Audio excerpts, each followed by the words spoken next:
बुधा अमृतवाणी।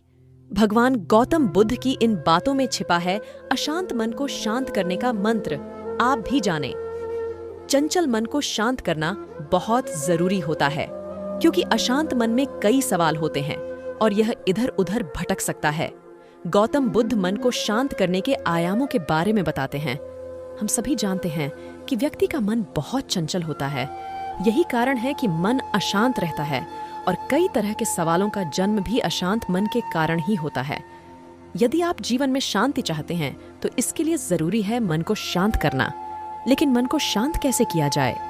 गौतम बुद्ध से जुड़ी इस कहानी के माध्यम से आप जान सकते हैं कि मन को शांत करने का क्या तरीका है। इसमें भगवान गौतम बुद्ध द्वारा मन को शांत करने के आयामों के बारे में बताया गया है। जानते हैं इस कहानी के बारे में, जिससे आपका जीवन बदल जाएगा। मन को शांत करने की कहानी। एक बार एक लड़का गौतम बुद्ध के पास जाकर कहता है, मेरे जीवन में बहुत अशांति है, कृपा करके आप मेरा मार्गदर्शन कीजिए, जिससे कि मैं इस अशांति से छुटकारा पा सकूं। गौतम बुद्ध लड़के से जीवन की अशांति का कारण पूछते हैं। लड़का उत्तर देता है, अत्यधिक विचारों के कारण मेरे भीतर बहुत सारे विचार आते हैं, जिससे मेरा मन अशांत रहता है। बुद्ध मुस्कुराते हुए कहते हैं, ऊपर आकाश की ओर देखो और बताओ कि तुम्हें सूर्य दिख रहा है। लड़का ऊपर देखता है और कहता है, धूप दिख रहा है। बुद्ध उससे पूछते हैं कि अगर तुम लगातार धूप में खड़े रहोगे तब क्या होगा? वह कहता है, मुझे अत्यधिक गर्मी लगेगी और शरीर में बेचैनी होगी। बुद्ध लड़के से कहते हैं कि अगर धूप में खड़े रहने से तुम्हें गर्मी लगती है तो इसमें दोष किसका है, सूर्य के ताप का या तुम्हारा? लड़का कुछ सोचने के बाद कहता है, इसका जवाब आप भी बताइए। बुद्ध कहते हैं, सूर्य का काम है ताप देना और ताप का काम है गर्मी लगना। ऐसे में तो दोष तुम्हारा ही है कि तुम धूप में जाकर खड़े हुए, जिससे कि तुम्हें गर्मी लगी। तुम्हें अगर शीतलता चाहिए तो तुम्हें छांव में रहना होगा। ठीक इसी तरह चंचल मन का भी स्वभाव होता है विचारों और भावनाओं को जागृत करना।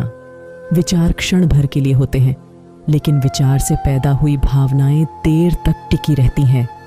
लेकिन यह तुम्हें निर्णय लेना है कि तुम्हें विचार और भावनाओं के साथ चलना है या अलग दिशा बनानी है। बुद्ध कहते हैं, मन को शांत करने के लिए तन के आयाम पर काम करना सबसे आसान तरीका है। शरीर के स्तर पर हमारी कर्मेंद्रियां और ज्ञानेंद्रियां हैं। कर्मेंद्रियां कर्म और ज्ञानेंद्रियां ज्ञान से जुड़ी होती हैं।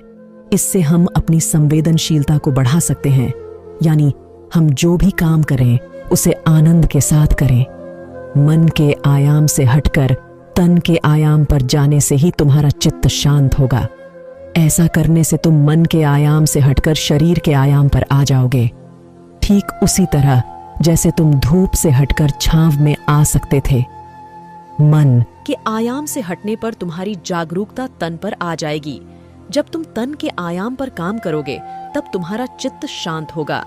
इसलिए हर काम को तन के आयाम पर करने से मन स्वतः शांत हो जाता है। अपने मन के विचार और भावना को नहीं, बल्कि सुर को सुनो। लड़का बुद्ध से कहता है, अपने भीतर के सुर को कैसे सुने? बुद्ध कहते हैं, किसी शांत स्थान पर रहकर, जहां शांति हो, तब अपनी आंखें बंद करो और मन के भीतर चल रहे शोर से हटकर भीतर के सुर को सुनने की कोशिश करो। सुर निरंतर चलता रहता है, लेकिन बाहर के शोर के कारण तुम अपने मन के भीतर चल रहे सुर को नहीं सुन पाते हो। जब तुम अपने दोनों कानों को अपने हाथों से बंद कर दोगे, तभी मन के सुर को सुन पाओगे। इस तरह तुम मन की अशांति से दूर हो जाओगे और तुम्हारा मन शांत हो जाएगा।